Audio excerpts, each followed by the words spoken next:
Assalamualaikum teman-teman, apa kabar? Ketemu lagi dengan saya Busri. Semoga kalian selalu sehat walafiat.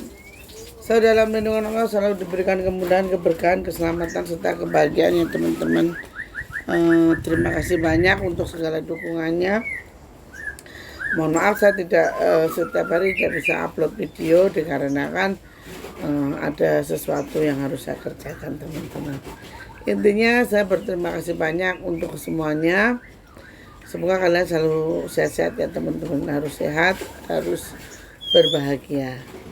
Oke teman-teman, kita kembali lagi ke cerita mistis, cerita misteri, dimana cerita-cerita ini adalah kisah perjalanan hidup yang tidak mungkin bisa dilupakan ya teman-teman. Ini adalah sebuah cerita untuk anak cucu saya di kemudian hari gitu teman-teman.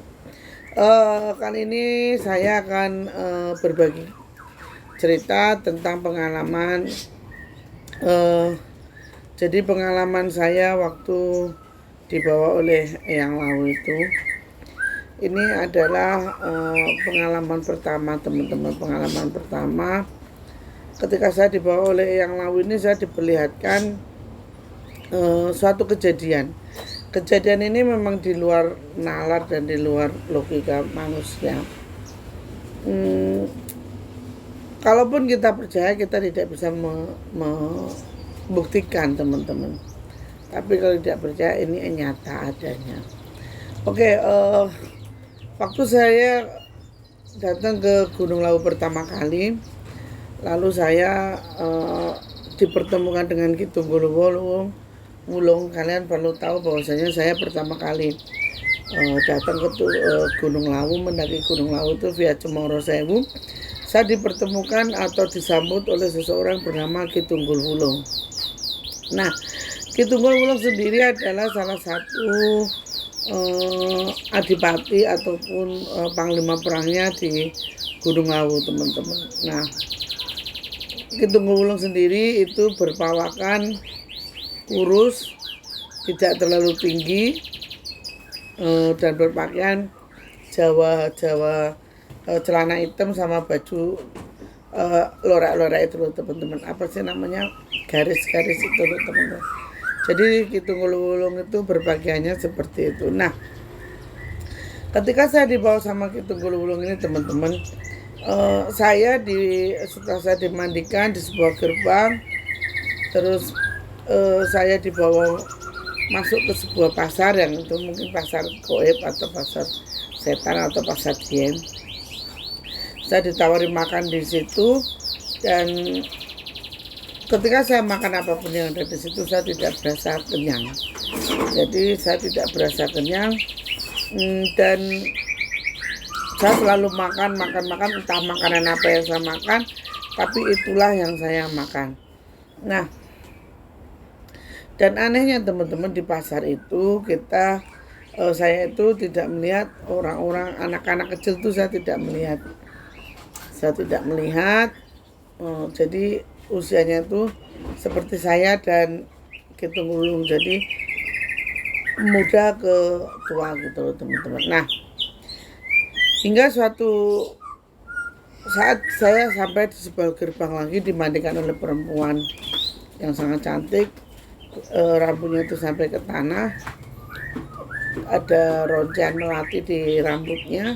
Saya tidak menanyakan itu siapa, tapi ketika saya datang, saya terus dimandikan lagi. Setelah saya dimandikan lagi, terus saya dibawa oleh seseorang dengan berpakaian kuda putih. Nah, ketika saya dibawa ke orang berpakaian kuda putih itu, lalu saya lalu dibawa ke sebuah tanah lapangnya ini terjadi peperangan. Akhirnya saya di situ dikasih sebuah pedang, dan beliau ini bilang bahwasanya saya nanti umur 34 tahun akan punya anak, suruh kasih nama Satrio Abimanyu. Nah, setelah kejadian itu saya dibawa pulang teman-teman, dibawa pulang. Laki-laki ini bilang kamu ikutin Tunggulung. Nah, disinilah teman-teman, disinilah tempat terjadinya suatu apa ya, kejadian yang sungguh menyayat hati, sungguh di luar akal pikiran manusia, di mana disitulah saya melihat orang-orang yang dipekerjakan atau orang-orang yang menjadi tumbal di Gunung Lawu itu. Disitulah tempatnya. Perlu saya jelaskan teman-teman, hukum alam sebab akibat itu ada ya, akibat itu ada. Waktu itu saya seperti meniti sebuah jembatan. Saya meniti sebuah jembatan, ya sebuah jembatan gitu teman-teman, saya lihat. Saya menginjak-injak, saya berjalan di atas jembatan itu, saya berjalan, terus ada suara tolong gitu, tolong gitu. Terus saya kan mencari ya, di mana ini suaranya, kok nggak ada. Suaranya ada tapi kok di mana, saya melihat tolong kayak gitu. Nah, pada akhirnya saya pun karena kanan kiri itu saya nggak melihat apa-apa, saya nengok ke bawah. Saya lihat ke bawah, dan teman-teman, yang saya lihat itu adalah manusia yang disusun berjejer. Jadi manusia itu berjejer, saya injek-injek. Nah, terus ketika saya akan melambaikan tangan, maksudnya julurin tangan ini teman-teman untuk menolong, Tunggulung ini sudah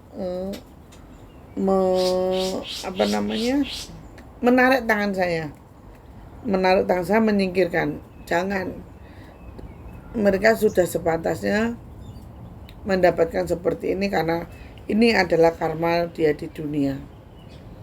Akhirnya pun saya tidak bisa berbuat apa-apa, saya hanya terus menginjak. Itu panjang banget teman-teman, panjang banget jembatannya itu, seperti nggak ada ujungnya.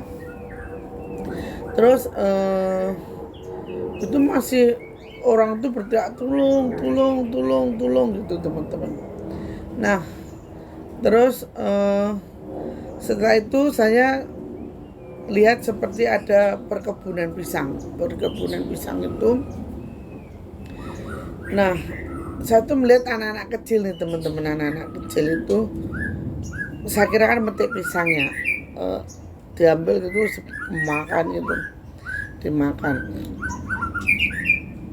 Tapi teman-teman, setelah saya perhatikan, itu ternyata bukan pisang, itu adalah manusia yang berdiri terus tangannya itu sempal gitu, sendal gitu sama anak kecil itu. Dan yang dimakan itu ada dagingnya, digerogoti gitu.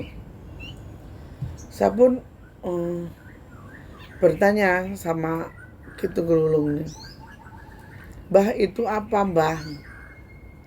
Ya, itu adalah balasan bagi orang tua yang mengorbankan anaknya untuk mencari pesugihan. Maka di sini anaknya akan meminta makan, dan yang dimakan itu adalah dirinya. Oh, jadi semua ini orang yang nyari pesugihan ya, Mbah? Iya. Nah, saya lalu dibawa lagi berjalan. Saya rasa perjalanan saya ini panjang banget, lama banget teman-teman. Lama banget. Terus saya melihat satu jadi kayak rumput-rumput gitu. Ada orang tuh berkepala kuda, ada badannya kuda tapi kepalanya manusia, itu berkumpul di situ. Saya tanya lagi, "Itu apa, Mbah?" Itu orang lain yang dijadikan tumbal oleh orang yang mencari pesugihan. Jadi yang dijadikan tumbal ini bukan keluarganya, jadi orang lain gitu. Oh, ngoten nggih, Mbah. Iya. Terus pada akhirnya di akhir sisi jembatan itu saya melihat orang itu tanpa kepala teman-teman, jadi hanya leher ke bawah. Saya pun bertanya pada mbahnya, ini apa lagi mbah? Ini adalah penunggu Gunung Lawu ini, katanya gitu. Nah setelah itu saya pun keluar dari situ.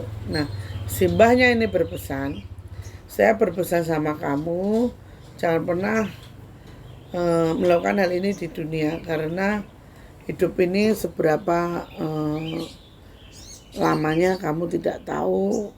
Ketika kamu di dunia meminta sesuatu dari kami, maka kami akan meminta balasan, meminta imbalan kepada kamu. Mbah Tunggul ini bilang begini. Terus pada akhirnya saya ini gini teman-teman.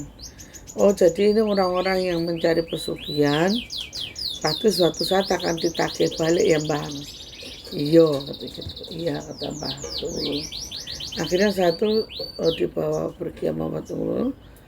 Saya disuruh mengikuti kae lho, tutko wong sing nggawa obor kae. Tutko wong sing nggawa obor kae, aja mengo memburi. Jangan kamu ikut orang bawa obor itu, tapi jangan sampai kamu menengok ke belakang. Akhirnya saya pun ikutin orang yang bawa obor itu. Memang ada satu orang itu bawa obor teman-teman. Nah akhirnya saya ikutin terus, saya jalan kaki sampai saya itu mendengar orang itu berkata, mbak, tangi mbak, bangun, mbak bangun. Saya pun terbangun teman-teman, terbangun. Saya terbangun terus ketika saya sadar, saya itu sudah berada di belakang tenda teman-teman pendaki dari Gunung Pangrau. Akhirnya katanya dari kaki Gunung Pangrau. Nah di situ akhirnya orang-orang itu bertanya begini, temennya mana mbak, sama siapa di sini, sama siapa? Saya yang linglung teman-teman, nggak bisa menjawab apapun. Nah hingga saya pulang ke rumah. Semenjak kejadian itu saya sering mengalami kesurupan, sering ya ngamuk kayak gitu. Jadi tidak mudah teman-teman, sampai saya mengalami sakit di rumah sakit 7 hari nggak sadar. Pada akhirnya kesurupan dan tahu sebenarnya siapa dia, dan pada akhirnya saya hanya mampu menerima dan menjalani bahwasanya kehidupan saya adalah bagikan hidup di dua alam, hidup di dua sisi, yang mana kalau dipercaya itu nggak bakalan ini teman-teman, nggak bakalan